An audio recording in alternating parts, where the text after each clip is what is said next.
Oi, eu sou a Tati Bernardi, escritora, roteirista e colunista da Folha, e esta é a 4ª temporada do podcast Meu Inconsciente Coletivo. Agora eu resolvi trazer para o divã protagonistas inesquecíveis de livros que foram fundamentais para minha formação como escritora, estudante de psicanálise e também neurótica de carteirinha. Para analisar essas personalidades literárias, eu convidei psicanalistas maravilhosos que toparam a brincadeira. Mas é claro, eu não vou deixar nenhum deles ir embora sem falar um pouquinho de mim. A graça é que minhas angústias e os dilemas das obras analisadas são exatamente o que a sua cabecinha que não para sempre quis saber. Hoje eu converso com Yudi Rosenbaum, que é professora de literatura brasileira na USP e já foi psicóloga escolar e psicanalista. Atualmente, ela pesquisa a interface da crítica literária com a psicanálise, estudando autores do século XX, como Manuel Bandeira, Guimarães Rosa e Clarice Lispector. E a gente vai falar sobre a protagonista GH do livro A Paixão Segundo GH, de Clarice Lispector.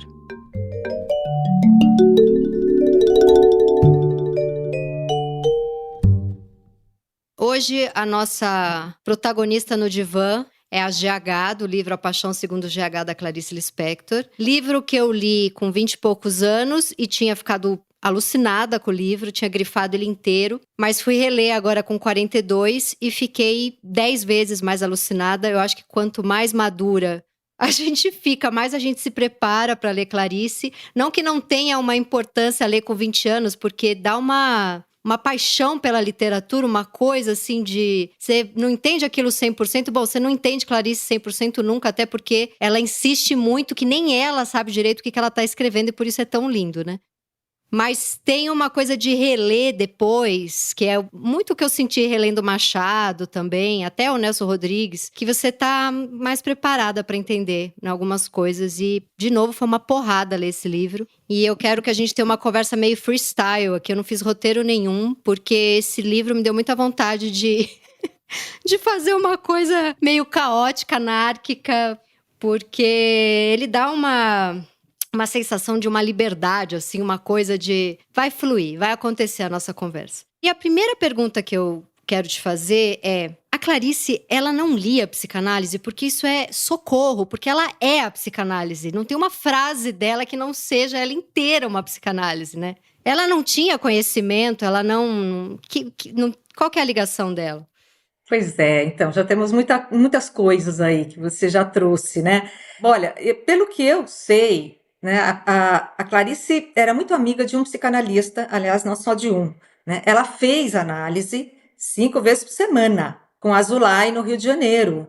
Mas, assim, pelo que me contam, né? Inclusive alguém que fez, esteve no grupo com ela, porque teve uma fase que foi psicanálise em grupo que ela fez, né? A Clarice era muito intensa, como já sabemos, né? E muito, assim, ela não ficou muito tempo no grupo. Ele colocou ela no grupo porque eu acho que na terapia individual, na análise individual, ele sentia que a coisa não estava rendendo, não estava rendendo. Ela tinha muito sofrimento. Você imagina fazer grupo com a Clarice Lispector? Deve ser uma experiência. E ela já era a Clarice Lispector, ela já era uma escritora conhecida. Já, acho que foi para depois dos anos 60, para começo 70, uma coisa assim. E ela não aguentou, disse que o grupo era muito violento. Era aquela época assim que realmente, né, as sessões eram assim, botar para quebrar, entendeu? Era assim bem radical. E ela dizia depois que ela não simbolizava as coisas. Imagina, Clarice Lispector falando que não dava para fazer análise porque ela não simbolizava. Ela é a única que simbolizava, é que acho que ela não simbolizava com a limitação dos outros e ela achava que o que ela fazia não era simbolizar. Que loucura. Exatamente. Eu acho que ela entrava assim, daquele jeito dela, né? Absolutamente exposta também, né? Ela não tinha muitas cascas, né? Já que nós vamos falar da GH, né? Mas ela não tinha Vamos falar muitas de costas, barata? É. exatamente. Agora, quanto ao que ela lia, não dá muito para saber. Eu acho que uma vez ela disse que ela lia tudo muito misturado. Ela lia coisa folhetim, entendeu? Revistinha, livro de quinta categoria, misturando com clássicos e misturando com... Mas eu acho que ela não era mesmo uma teórica, né? Quer dizer, ela não tinha esse conhecimento, vamos dizer, mais conceitual. Nunca foi uma acadêmica também, né? Ela era essa coisa... Não, imagina. Ela tinha ojeriza. Essa escrita primitiva dela é o que ela tem de mais lindo, né? E é muito visceral. E tem uma coisa muito interessante, antes da gente entrar aqui na personagem, que esse estilo dela de escrever, eu até separei aqui um parágrafo que eu quero ler. Enfim, quebrara-se realmente o meu invólucro, e sem limite eu era. Por não ser, eu era. Até o fim daquilo que eu não era, eu era. O que não sou eu sou. Tudo estará em mim se eu não for, pois eu é apenas um dos espasmos instantâneos do mundo. Minha vida não tem sentido apenas humano, é muito maior. É tão maior que em relação ao humano não tem sentido. Enfim, isso é lindo, é espetacular, mas esse jogo de palavras com eu, que sou eu, quanta gente já fez depois dela? E se tornou aquele tipo de literatura que, assim, você fala, ai, não, a pessoa já tá no jogo de palavras do eu que sou, que enquanto sou eu, que não sou, que sou. E depois dela, qualquer pessoa que tentou fazer o jogo de palavras com o eu, é muito ruim, né? Se tornou a literatura que tenta copiar a Clarice, é por excelência a pior. Eu considero aquela. Não à toa virou essa coisa. Teve aquela. Não sei se ainda isso rola, né? Mas naquele momento dos blogs, teve aquela explosão, né? Que tudo era frase da Clarice. Clarice era uma grande blogueira uns 15 anos atrás, né? Então tinha um cansaço dessas falsas Clarices e de tanta Clarice usada em lugares que não eram próprios, não sei, teve um cansaço desse eu depois da Clarice. Você não sente um pouco isso? Não, totalmente. Acho que é das autoras mais plagiadas, né, na internet. Virou autoajuda, né? Ela foi apropriada assim de uma forma muito utilitária mesmo. Acho que muito longe do que ela tentava, né? Quer dizer, o processo dela era totalmente outro. E é esse final do livro que você leu, que é justamente, acho que as páginas finais, né? Quando ela já passou por todo o processo. É de uma autenticidade, né? Você sente que tem ali uma verdade tão profunda, tá longe de ser tique, né? Não é clichê, não é nada, quer dizer, Não é jogo de de jeito palavra. Você não algum. imagina ela, vou fazer um jogo de palavras aqui com eu sou, eu que sendo sou. Não, aquilo ali é ela Exatamente. completamente. É uma alucinação misturada com ela abraçada de conchinha com o inconsciente. É Sim. um monte de coisa. Mas vamos voltar aqui para o começo do livro também para não ficar tão caótica a nossa conversa. É que esse final, realmente, a gente volta para ele. A primeira coisa, ela abre o livro com uma frase que eu já, nossa senhora, já grifei aqui que eu queria. Eu começo a fazer coração no livro, de tão fã. Ela abre falando: uma terceira perna que até então me impossibilitava de andar, mas que fazia de mim um tripé estável. Isso é muito bonito, né? E aí eu fiquei pensando, isso, quando ela encara a Barata, porque ela tá lá, a gente entende que ela é uma mulher rica, que dá jantares, que tem vestidos, que mora num apartamento gigante, e que nesse apartamento tem lá o quartinho da empregada que ela demitiu, e que ela pensa, bom, agora eu vou ter que limpar esse quarto, porque o quarto vai estar imundo. Ela imagina esse quarto imundo, né? E aí tem uma crítica, eu acho que ela faz uma crítica social a esse ambiente que ela vive, né? Dessas mulheres que tem o quartinho da empregada e que tratam a empregada como inferior, aí não à toa é onde ela encontra a Barata.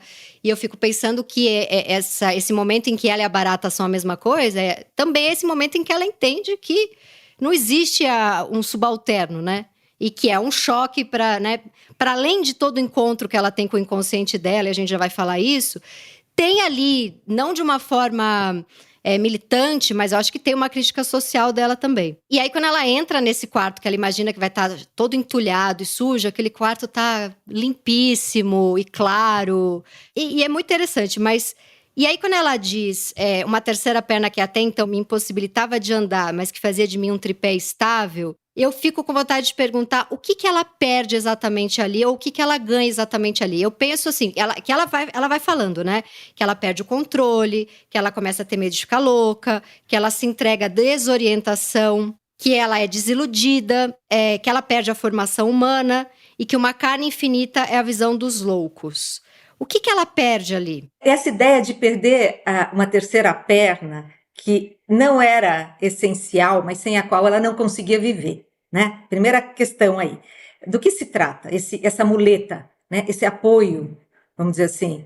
É tanta coisa, quer dizer, são todas as coisas que talvez o Lacan diria o imaginário, né? Quer dizer, tudo isso que você, né, você acrescenta para poder se apoiar né? E não cair no vazio, que é, na verdade, o que vai acontecer com ela. Então, são todos os apoios, né? Quer dizer, aquilo que você acredita, as suas ilusões, as suas crenças. É um verniz social, é tanta coisa, né? Isso tudo, mais concretão, né? Desde a coisa mais concreta até a coisa mais abstrata, as grandes abstrações, as teorias explicativas, não é? A sua profissão, o vestido dela. Isso. A ideia da posse, né? Quer dizer, ela tem a propriedade, mas quem se apossa desse espaço que ela tinha, né, como burguesa, né, que do alto, como você falou, né, o apartamento de cobertura do Rio de Janeiro, etc, etc. Essa empregada é um confronto tão violento para ela, né, porque essa empregada entra naquele quarto, torna-se a dona daquele quarto, né, ela habita ali, né, e esse quarto passa a ser estranho a ela. A GH, quando entra ali, ela sente que ela é uma estrangeira lá dentro. Na verdade, ela vai entrar em contato com o seu estrangeiro. A gente vai poder falar isso depois. E ela fala muito, o quartinho da empregada limpo me mostrou que eu não sou dona da minha própria casa. Isso é muito bonito. Genial. Não, e ela faz um desenho na parede, né? Parece até um desenho assim rupestre, né? Com carvão, uma coisa assim meio pré-histórica, assim. E é um desenho de duas figuras humanas e um cachorro, né? E ela fala da identificação dela com o cachorro. Isso é muito engraçado. Ela fala, né? Esse cachorro, será que sou eu? Será que é para mim? Né? Olha com quem ela vai se identificar. Então, é isso que é muito. Eu pensei exatamente do Freud falando, eu não sou senhor em minha casa. E ela começa o livro falando, eu não mando na minha casa. O quartinho que eu imaginei, no meu controle de tudo, que era um quarto que ia estar bagunçado e sujo, o fato dele estar limpo, claro, organizado. E é lindo, porque a empregada desenhava coisas, a empregada era uma artista. Quando é que ela podia imaginar? É genial! E ela fala tanto dessa volta, né, que ela perde a civilização e que o contato com esse quarto e com essa barata é um retorno a uma civilização primitiva. E aí a Clarice faz esses desenhos que parecem rupestres mesmo. Então, tá tudo interligado, assim, é muito bonito. E aparece muito a empregada doméstica nos livros da Clarice, né? Ela tem essa obsessão. Esse é um tema. Ela, de fato, fala muito nas crônicas, né, em contos, sempre tem o momento da empregada, né, esse outro, né, é uma alteridade para a vida dela, e com as empregadas ela se aconselhava, ela pedia conselho, ela sentia que tinha uma sabedoria ali, que é a tolice dos sábios, como ela dizia, né, quer dizer, esse saber que não é instrumentalizado, não é um saber formatado, não é intelectual, né, ela abominava muito essa coisa do intelecto, viu? A Clarice não gostava de palestra, não gostava que falassem dela nas palestras, né? Contam até que numa dessas, ela na PUC, acho que na PUC do Rio, ela assistindo uma palestra sobre os livros dela, ela não aguentou aquilo, saiu no meio. Porque estavam tentando, a obra toda da mulher é sobre o indizível, e aí fazem uma palestra para tentar explicar, devia ser ofensivo para ela, né? É a literatura do indizível. Aí vamos fazer aqui exatamente. uma grande reunião, vamos classificar.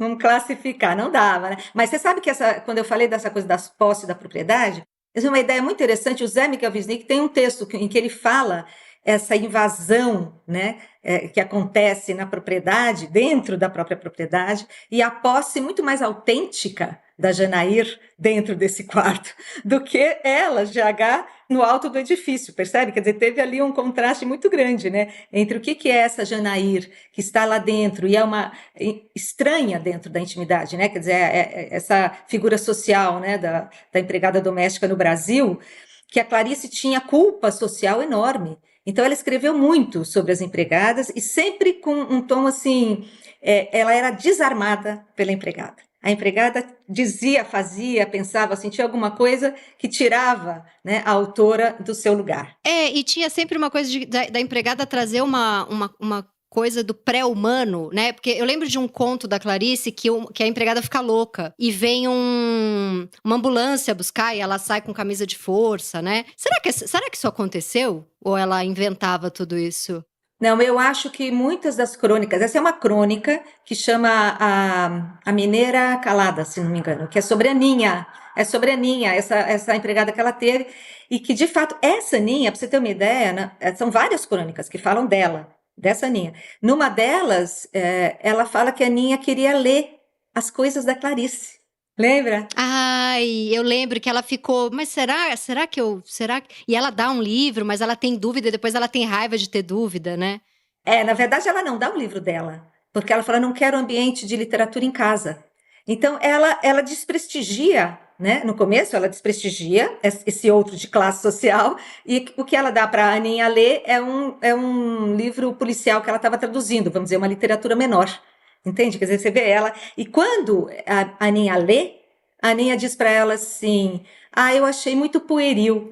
É maravilhoso, lembrei. Ela usa essa palavra genial. E a Clarice fala: Nossa, mas ela falou essa palavra mesmo. Ela achou pueril. Ela falou: Eu gosto de coisas complicadas. Quer dizer, a Aninha dando uma lição, entende? Saindo do estereótipo, do preconceito, né? Quebrando esse enquadramento que a intelectual, a escritora, enfim, a artista tenta colocar a Aninha. Mas eu acho que são empregadas de fato que ela teve. Várias empregadas. Teve a cozinheira também, né? A vidente que era vidente, ficava, enfim, fazendo essas visões, até que a irmã dela falou, a irmã da Clarice falou, cada um tem a cozinheira que merece, né? Ela tinha uma cozinheira vidente. E é engraçado que se ela fosse uma escritora viva hoje, escrevendo essas crônicas, ela estaria ali fronteiriça com o cancelamento, né? Falando, a empregada aqui quis ler, eu não emprestei o livro que eu achei que era mais interessante. Né? Ela estaria ali, nossa, Clarice perua, vamos tirar a coluna dela do jornal, campanhas nas ruas. Pois ela foi enterrada no cemitério do Enfield, né? O Enfield colocou a Clarice também, veja, naquela época. Porque a Clarice, ela fala do social, não é do jeito militante. Ela não faz literatura, sabe, manifesto, né, literatura de causa. Ao contrário, né, ela fala por dentro, né, a ressonância das coisas. Ela fala do estranhamento dela, né? E isso Exatamente. dá alteridade para o outro, ou seja, ela tá vendo o outro como um humano maior do que ela, né? Então, assim, eu sou Exatamente. inferior a essa sabedoria imensa que as pessoas nos seus apartamentos altos e coberturas não conseguem ver. Né? E tanto que ela fala assim, eu precisei nesse livro A Paixão Segundo GH, ela fala, eu precisei chegar muito alto para que a minha queda fosse de fato um fracasso. E ela começa o livro dizendo que ela está numa cobertura. Então, ela chegou muito alto para quando ela entra naquele quartinho, a barata é a soberana, ela é uma pessoa que está ali com medo da morte, né? Ela fala, Janaíra e a Barata eram os verdadeiros habitantes daquele quarto, né? Ela fala isso, os verdadeiros, autênticos habitantes. Então é um confronto muito impressionante, né? Dessa dona de casa, vivendo uma vida toda arrumada, né? E ela, é engraçado que ela vai arrumar o quarto, mas quem se desorganiza, quem se desordena é ela. E ela vai falando do prazer em arrumar, né? Ai, que delícia, eu vou limpar cada cantinho, eu vou organizar tudo em linha reta. Você vê que ela tá ali toda para não entrar em contato com as angústias dela, com as confusões, ela é um pouco obsessiva ali por tudo arrumado. E aí ela vai se desorganizando, o livro inteiro é uma angústia para no final ela falar o quanto ela adorou aquilo. Quanto aquilo trouxe a maior felicidade, né, e uma paixão. E é muito bonito porque, assim, no começo do livro, ela fala que ela foi desiludida por aquela cena em que ela encontra a barata e que ela perdeu a esperança. E no final do livro, ela fala que ganhou a confiança. Então, ela começa falando que perdeu a esperança para depois falar que ganhou a confiança. E eu fiquei pensando como isso é bonito, porque a esperança é uma coisa no futuro.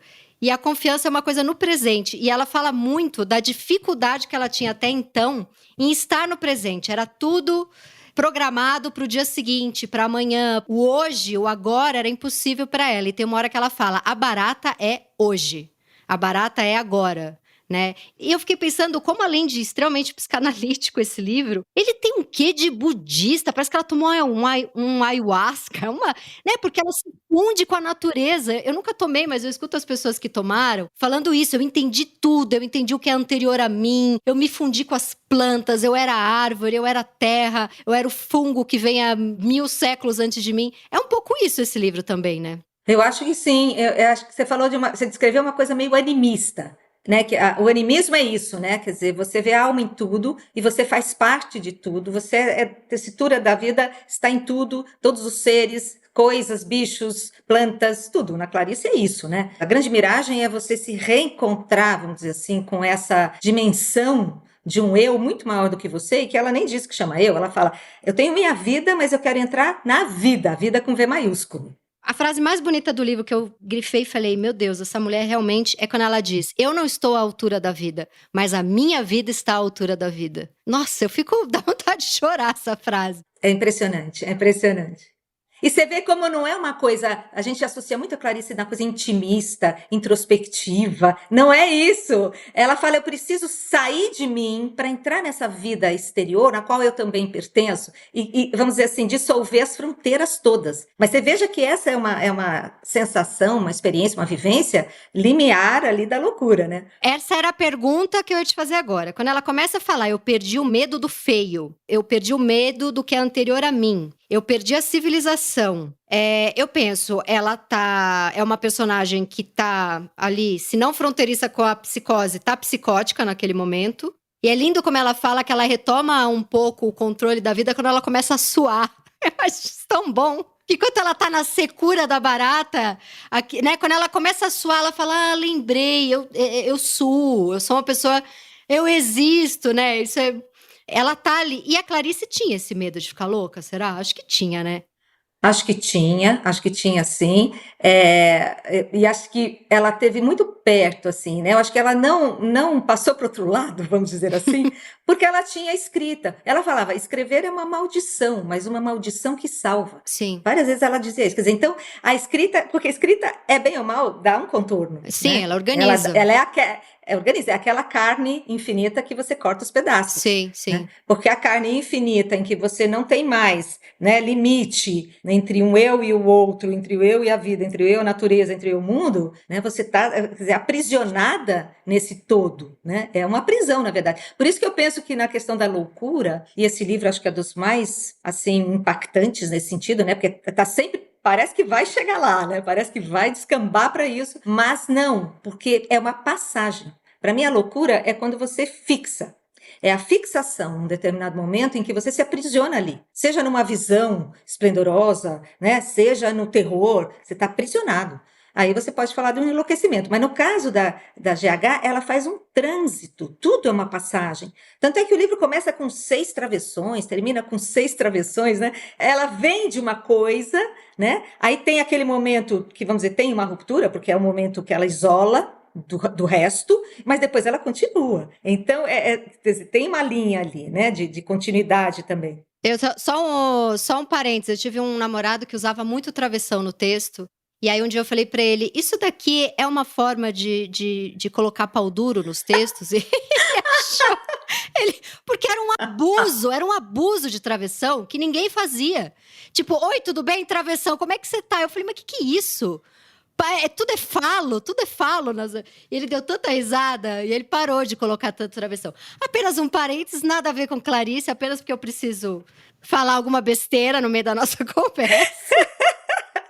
Não, só para só trazer essa ideia de que não é loucura, mas sabe o que eu acho que é? Esse trânsito todo, essas coisas, essa coisa assim ela vai para uma arqueologia, né? As camadas arqueológicas, tudo muito impressionante, né? Como é que ela vai trazendo as imagens tão fortes. Sim. Eu acho que ela transita mais pela desrazão, sabe? E não acho que é loucura, é a desrazão. E que ela se salva da loucura porque ela se traz para o momento da escrita, quer dizer, dar a forma, narrar, né, trazer aquilo para um certo campo, né, de linguagem, porque o que ela viveu ali, ela nunca vai conseguir dizer, né? E é bonito como ela fala, me dá a mão que eu preciso atravessar isso. E mais pro final do livro ela fala, eu tô aqui com você, vem comigo. Você pode ser forte, eu tô te dando a mão. Ela amadurece na desrazão, né?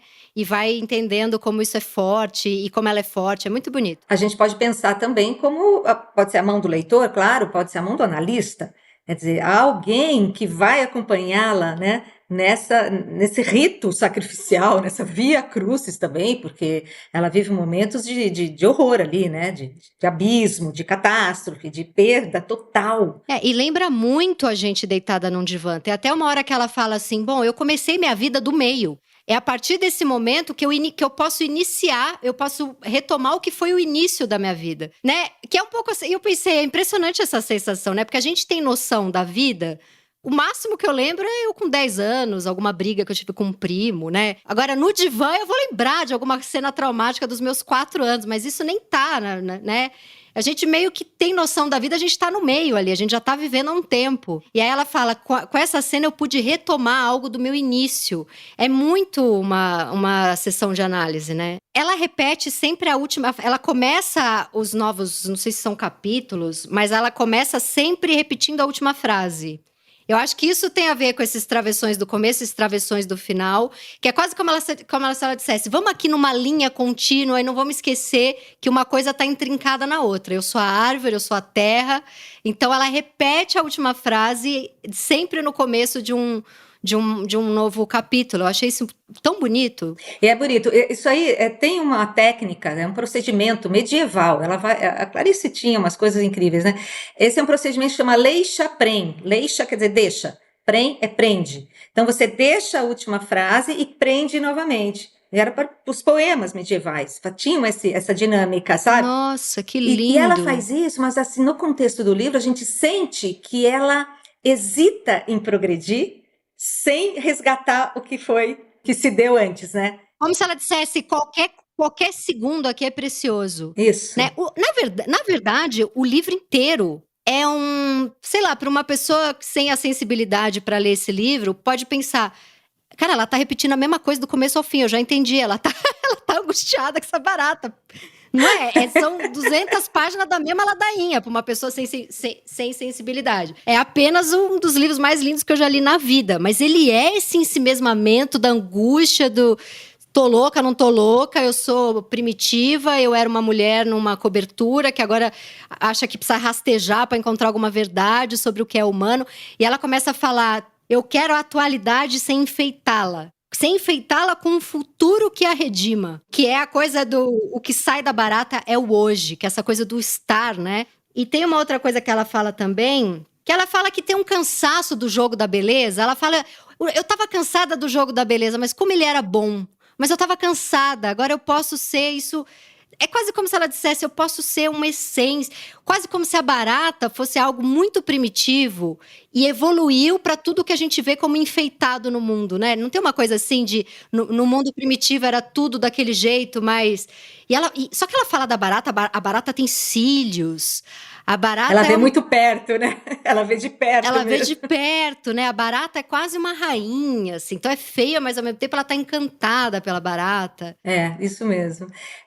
Mas você estava falando, né, essa coisa do primitivo, né? Eu acho que tem ali um contato dela com esse arcaico de si mesma. Quer dizer, eu pensei muito nas pulsões, né? Aquilo que ainda não tem representação nenhuma, é pura intensidade, é pura força, sem sentido, sem direção, sabe? Sem nada. Quer dizer, é um depuramento aqui, né? Esse livro é a busca do depuramento máximo, da nudez absoluta, em que você não tenha nenhuma aparência que te engane, né? Que te distorça. Isso que você falou, né? Quer dizer, é o aqui e agora, é o momento que se dá sem... Claro, a gente sempre põe esse momento em algum lugar, né? A gente refere ao passado, a gente quer que projete para o futuro. É difícil ficar nesse instante já, né? Aquela coisa do instante já clariciano, que é o livro Água Viva, é o instante já. É tão difícil porque você quer dar sentido, você quer colocar a palavra, né? Você precisa até, justamente pelo risco da dissolução, de você se misturar com aquele da coisa. Ela fala muito da coisa, né? E essa coisa vira uma espécie de lugar que não foi ainda formatado, não foi explicado, né? Existe pura e simplesmente. E ela fala da linguagem, e aí eu fiquei pensando muito em tudo do Lacan, né? Que ela fala, como eu poderia dizer sem que a palavra mentisse por mim? Ela fala, a linguagem é tudo que eu tenho, mas como tenho muito mais à medida que não consigo usar a linguagem. Isso é muito bonito, né? Exatamente. Você falou muito do Lacan aqui, porque na verdade tem uma ideia de que há um encontro com o tal do real, né? Esse real que é o inapreensível e que não é o indizível, irrepresentável mesmo. Mas ela também, como a gente falou, a terceira perna é o imaginário, né? A experiência ali da barata é o real. É um real sem nome, né? Sim. Tanto que ela fala, ela chama de realidade, não é possível que essa mulher não lê Lacan, porque ela fala, a realidade é uma matéria-prima da qual eu tento dar conta com a linguagem. Isso. Né? O real para ela é o real do Lacan, não é o real É o real do é o Lacan. real do, É o real do Lacan. E eu acho que essa ideia, né, de que você vai se aproximar desse outro, porque é uma alteridade radical de espécie, né? Porque a Janaína, vamos dizer assim, é uma alteridade social, de classe social. Mas precisou passar pela Janaína, são portas, né? Portais, vamos dizer assim, passagens, né? E que ela vai continuando. Depois que acaba o livro, eu acho que ela ainda continua, né, reverberando aquilo tudo. Mas essa ideia, né, de que você vai em direção ao âmago, né, ao núcleo, mas ela chama de plasma, chama de nada, chama de neutro. E ela chama de núcleo também. Uma hora ela fala, eu não sei se eu vou pro paraíso ou se eu vou pro inferno, mas eu sei que eu vou pro núcleo da vida. Eu sei que uma hora... E ela fala, o indizível só me poderá ser dado através do fracasso da minha linguagem. Meu Deus do céu, aí eu fiquei pensando muito no ato falho. Quantas vezes a gente não chega ali todo montadinho, né? Ainda mais eu que tenho um analista bonito, eu tenho um analista muito bonito, eu sou completamente apaixonada pelo meu analista. Então eu chego ali muito montadinha para parecer inteligente, e de repente sai um ato falho, horroroso, assim, que aí ele fala, tá, aqui, aqui. Aí é naquele aqui que eu não controlei, né, que é o fracasso da linguagem, que tem alguma glória. Porque aí eu esqueço de Perfeito. flertar com a analista e faço análise, né? Mas o fracasso, esse livro, assim, reverte todos os sentidos mesmo, né? Quer dizer, perder é ganhar, fracasso é ganho, né? Fracasso é vitória.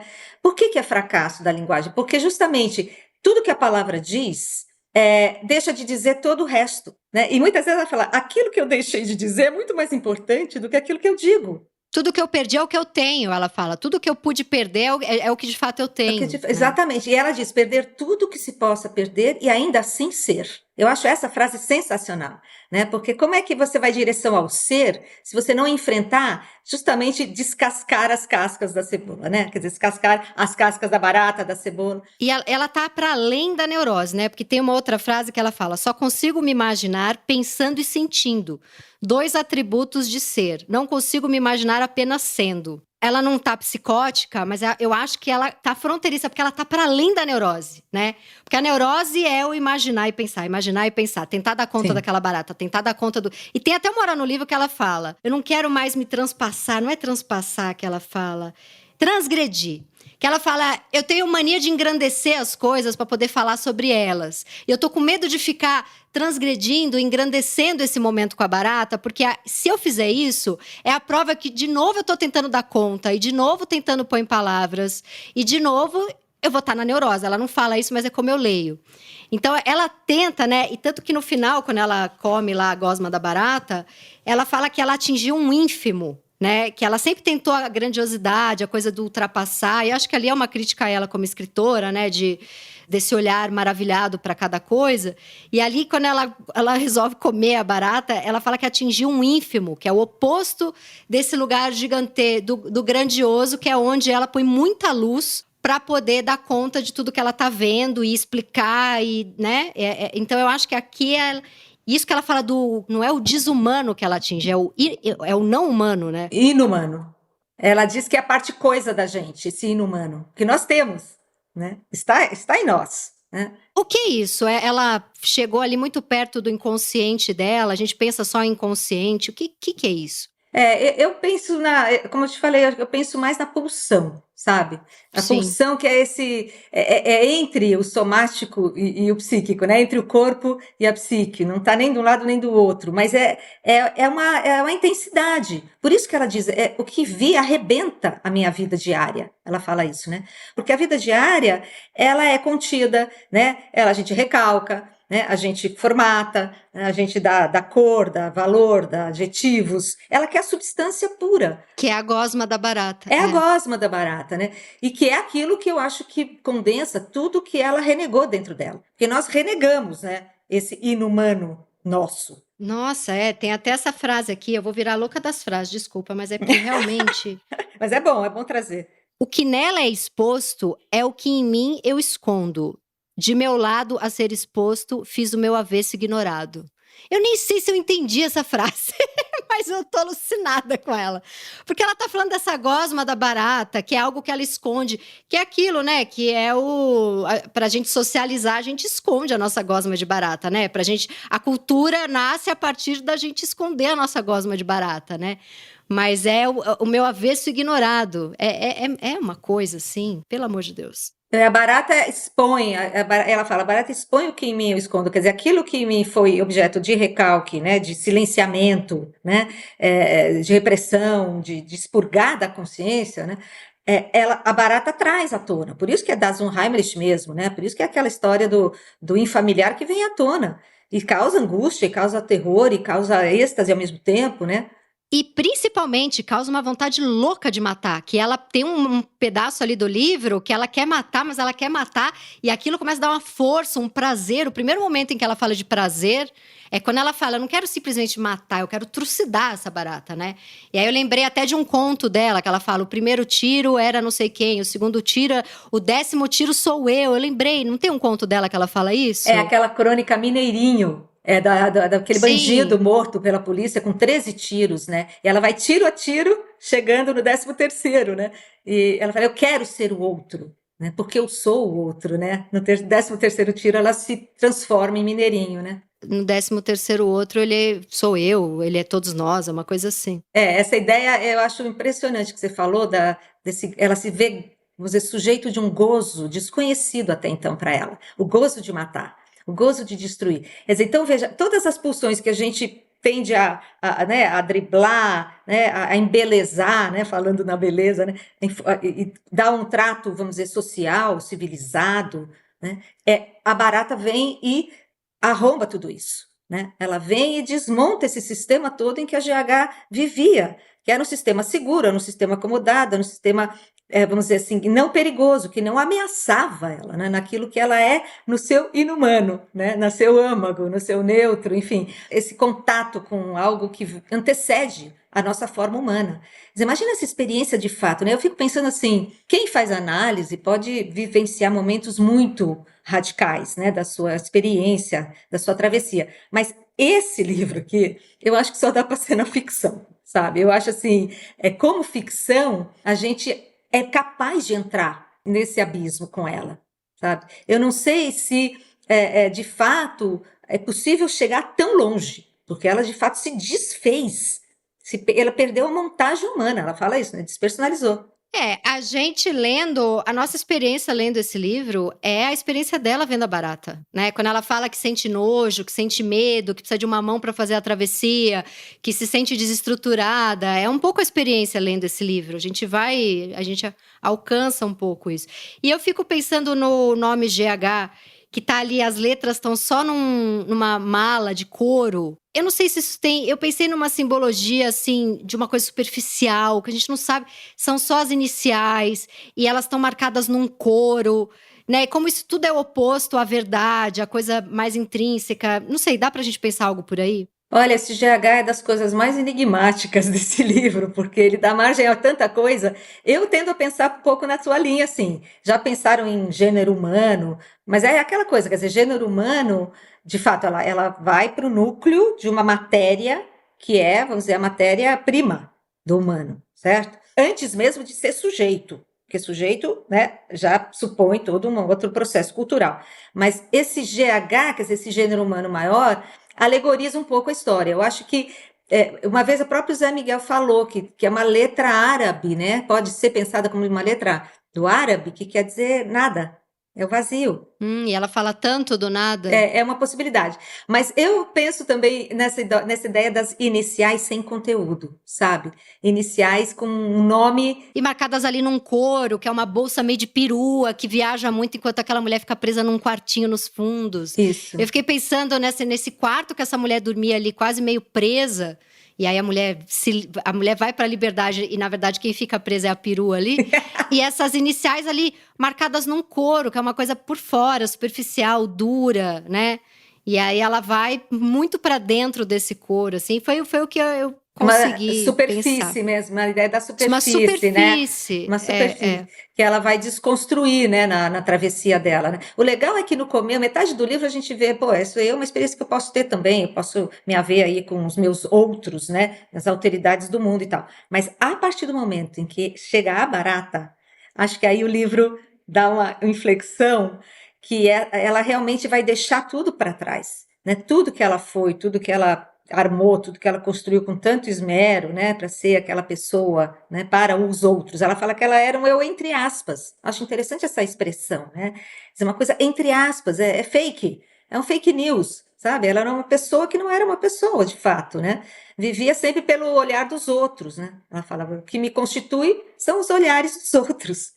Então, ela poder olhar para o núcleo vivo, infernal, né? Acho que no fundo é esse terror do vivo, né? Eu penso nisso nesse livro. Mas pro final ela fala isso, né? É assustador estar vivo. Até porque ela compara isso com uma. Ela fala que tá vivo. Eu não vou lembrar as palavras agora, mas o que ficou para mim é que assim, tá vivo é meio um monte de coisa sensível que somada tá dando meio certo. Mas podia estar dando muito errado. Então, se a gente parar para pensar, o quão louco é a gente estar vivo, o quão louco é ter vida e morre-se na maior facilidade. Por outro lado, ela fala que não existe a morte, né? Porque ela tá ali abraçada com a árvore, tomou a ayahuasca dela. Então, ao mesmo tempo, a gente fala, tá tudo vivo, ninguém morre, dá essa sensação. Tá tudo vivo, tá tudo vivo. E ao mesmo tempo não dá pra gente ficar no vivo. Porque se ficar no vivo, a gente pira. Essa é a questão, né? É uma passagem, por isso é fugaz ao mesmo tempo, sabe? É transitório, é fugaz, porque você ficar no que está vivo o tempo inteiro, isso é enlouquecedor. Por isso precisa de um invólucro, né? Precisa de um contorno, precisa estabelecer os limites, para a gente habitar, pra ter uma alma diária. Ela fala muito dessa, é um termo dela. É preciso de uma alma diária. Você lembra daquele conto Amor, em que a Ana vê um cego mascando chiclete? Né? Que é um conto maravilhoso. Quando você fala do conto Amor, o que eu lembro é quando tem um cara que trata um porco como cachorro. Também chama o Amor. Que acho que é o mais lindo dela. Tem esse também. Do Coati, é um Coati. Coati, que ela fala, o que um ser que ama não faz. O Coati se comporta como cachorro para ter o amor daquele homem. Esse foi um dos contos da Clarice que eu lembro que a gente leu na sua aula, que eu fiz vou contar aqui para os ouvintes, que eu fiz como ouvinte há 12 anos atrás, na Letras da USP, e que eu chorei eu chorava a sua aula inteira. Foram meses da minha vida. Eu falo isso pra todo mundo. Foi assim, o curso mais maravilhoso que eu já fiz. Eu chorava a aula inteira e voltava no carro chorando e chorava em casa. Eu falava, eu não sei o que fazer com a Hilde. É uma pessoa que eu realmente, assim, tá me levando a lugares que só a barata levou a Clarice. Porque eu chorava a aula inteira. Mas eu acho que esse do Coati, que se comporta como cachorro, também chama o amor, se eu não me engano. Chama amor, sim. É isso mesmo. É Coati, o amor, Coati, não sei o quê. São 3 palavras também. Mas qual que é o outro que você ia falar? Não, eu ia falar que quando a Ana vê o cego mascando chiclete e ela entra em transe, que é a mesma função que a barata tem para GH. Esse cego mascando chiclete no ponto do bonde, e a Ana tá no bonde levando as compras para casa, mas assim, uma dona de casa, etc, né? Aquela velha dona de casa da Clarice. Quando ela vê, e aí ela vai num transe, vai parar no Jardim Botânico, e ela tem essa mesma sensação animista com a natureza, com as coisas, ela tem a revelação, né, que a crítica chama de epifania, mas pode ser estado de graça, enfim, esses momentos, né, de abertura, ela fala assim, o que o cego desencadeara caberia nos meus dias? Porque a questão toda é essa. Será que isso cabe? É caber. Que é uma experiência estética, uma experiência plena, uma experiência budista, uma experiência radical, mas isso cabe? Por quanto tempo cabe, na verdade? Cabe porque existe, né? Mas a questão é por quanto tempo e como, né? No final, quando ela já tá ali, já comeu a barata, já transou com a barata, já sei lá o que ela fez com a barata, ela fala… Quase. Ela fala, eu era grande como uma paisagem ao longe. As coisas que eu mais gosto da Clarice são as que eu não entendo. Essa frase saiu umas lagriminhas aqui dos meus olhos. Eu era grande como uma paisagem ao longe. Eu não sei explicar o que ela quer dizer com essa frase, mas colou em algum lugar em mim que eu falei, nossa senhora. É um saber que não se sabe, né? Mas que ele tá aí, né? E não entender é… O livro é inteiro eu tô tentando entender, eu tô angustiada, eu aqui dentro, eu lá fora, e de repente ela manda eu era grande como uma paisagem ao longe. Ela ela foi, né? Ela foi. O que ela mais queria, motivada pela barata e tal, primeiro pela Janeíra e depois pela barata, o que ela mais queria era sair de si, sabe? Porque a experiência de estar em si o tempo todo é uma experiência aprisionante, né? Porque você não consegue sentir a partir da perspectiva do outro, né? Você não consegue perspectivar o teu olhar, né? Veja, ela é olhada pela barata. Na Clarice tem muito disso, né? Eu olho e sou olhada de volta, sempre. Pelo ovo em cima da mesa da cozinha. Eu olho o ovo me olha. Não entender na Clarice é muito mais vasto do que entender. Essa é a frase dela. Não entender é muito mais vasto. Então, você poder não entender é contatar de um outro jeito essa literatura, sabe? É conseguir fazer com que ela ressoe em você, não pelo que já está racionalizado, entendido, né? Enfim, ajuizado, julgado. Você entende por um outro canal. Eu acho que era o que ela queria. Você sabe que ela disse que uma aluna do colegial lia Paixão Segundo GH como livro de cabeceira e sentia que entendia por esse outro canal o livro inteiro e leu não sei quantas mil vezes. E ela diz, um professor de literatura do Colégio Dom Pedro, lá, no II, né, do Rio de Janeiro, falou para Clarice, Clarice, eu não sei o que você está falando aqui, mas era um outro não entender. Eu fico lendo, eu não entendo nada. Eu não entendo nada. Ela falava assim, puxa, pelo jeito não é uma questão de inteligência, de intelecto, de cultura, de erudição, é para fazer contato, ela fala. A minha literatura é uma literatura de fazer contato. Então, aquela adolescente que, em princípio, não teria os recursos críticos, etc., para poder entender esse entendimento sempre na linha, vamos dizer, mais cognitiva, né? Ela tinha vamos dizer, uma espécie de transferência ali com o livro em que não precisava ser explicado. E é bonito você falar, eu entendo, eu gosto mais daquilo que eu não entendo.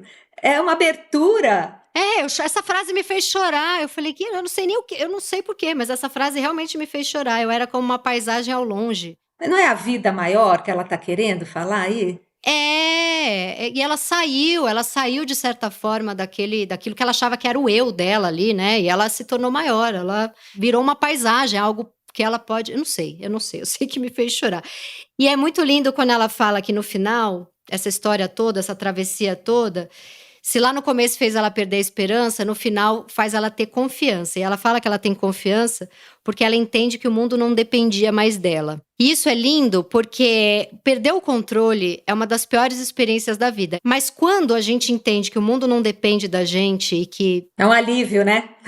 É um alívio, que bom que eu não tenho controle, que bom. Então aquilo que é uma grande dor é libertador, na verdade. Eu acho que é isso que ela fala no final, né? Eu acho que esse é o final. Puxa vida, você sair desse cultivo da esperança, esse é um livro meio herege, né? Ela fala de muitos preceitos bíblicos, cristãos, tudo pelo avesso, né? É tudo ao contrário, ela vai desmontando, assim, as crenças de um jeito perigoso mesmo, né?